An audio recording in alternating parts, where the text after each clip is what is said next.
the day I went home to say goodbye to my father, to dress him up for his last journey. Put him in a suit, fix his tie. Simple. Just the things he did every day. Silent Hill is a series that is very near and dear to my heart. The haunting characters and twisted horror has made it a personal favorite, and I consider the second installment in particular to be one of the best stories in gaming.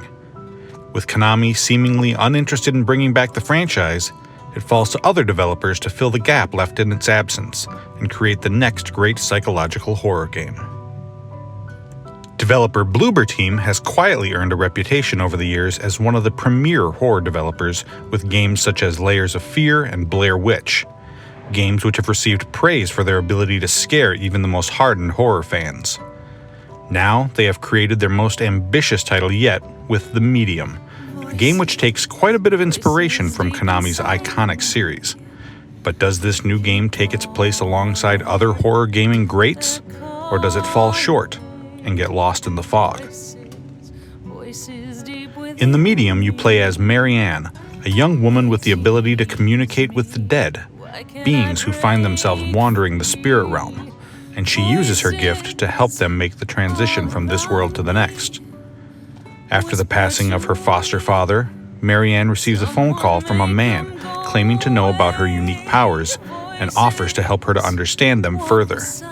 In return, he asks her to meet him at the Niva Resort, an abandoned hotel in the Polish countryside with a very dark past.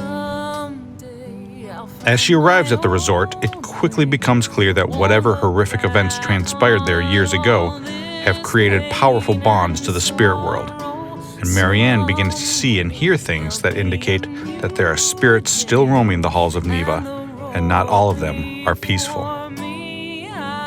An hour or so into the game, it becomes apparent just how much Bloober team was inspired by their visits to Silent Hill.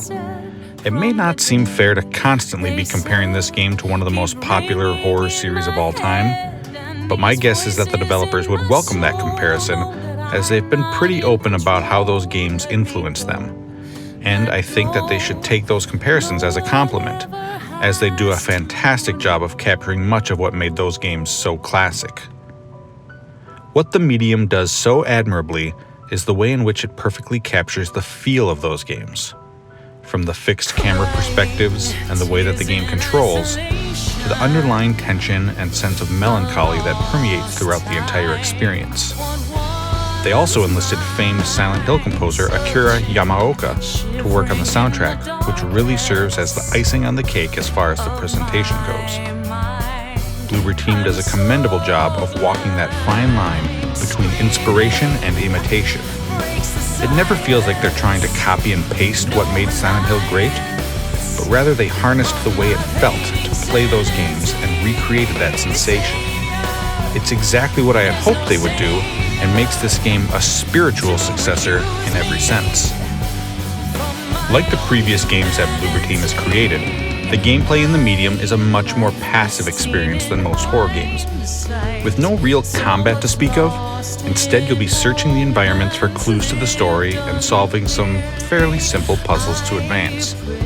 Thankfully though, they've made up for the lack of enemies to fight by creating some truly unique and interesting gameplay mechanics centered around how Marianne explores the world. You've probably seen it in the game's marketing, but the big hook of this game occurs when Marianne is able to enter the spirit world. When this happens, the game goes into split screen, allowing you to see the world from both perspectives. As you move her about the world like this, both versions of Marianne move in unison, exploring spaces which are physically the same, but look completely different. On one side of the screen, she'll be exploring a dark and decrepit office, while on the other side, the room is lit in an eerie orange glow, and the walls are made up of rotting flesh.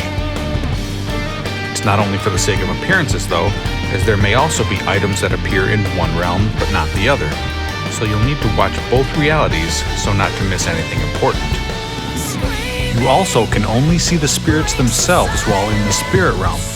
So while you're having a conversation with the spirit of a young girl on that side, back in the real world, Marianne is interacting with thin air and appears to be talking to herself. You will also reach areas in which Marianne can't physically proceed due to a blocked doorway or a collapsed ceiling, at which point she'll need to leave her body behind and fully dive into the spirit realm to complete her objective.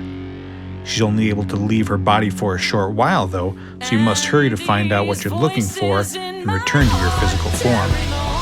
These interactions with the spirit world are a fun and interesting twist on the horror genre, and it makes it stand out from anything else I've played before. One of the spirits which you'll encounter is a lumbering beast known as Maw, a grotesque monster who will stalk you wherever you go and can't be killed. Encounters with him can be terrifying because, unlike other spirits you come across, the Maw has the ability to reach beyond the spirit realm and hunt you down in the real world as well. When he finds you in the real world, he's also invisible, meaning that the only way to know where he is to look for a slight distortion in the air surrounding him, or to spot things like ripples in the water if he steps through a puddle. These encounters are much more frightening than when you see him in the spirit realm. His true form comes off as slightly cheesy looking and not nearly as menacing.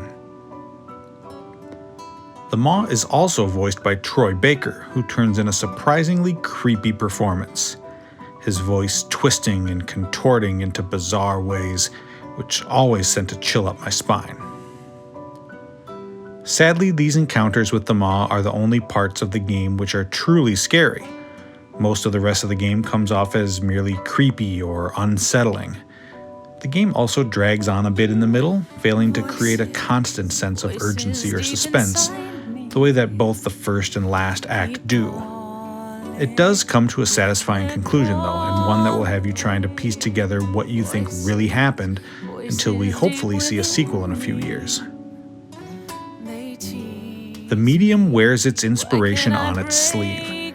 It aims to make you relive those glory days of video game horror from the early aughts, but with a unique take that doesn't just recycle the scares of the past. For the most part, it succeeds in creating a captivating story with interesting characters and a cool gameplay style. There are things it can improve on though, and the spirit realm seems like an idea that has far more potential than what is accomplished here. The groundwork has been laid though, and hopefully this game will be true to the series that served as its inspiration, and one day deliver a sequel that will blow us all out of the water.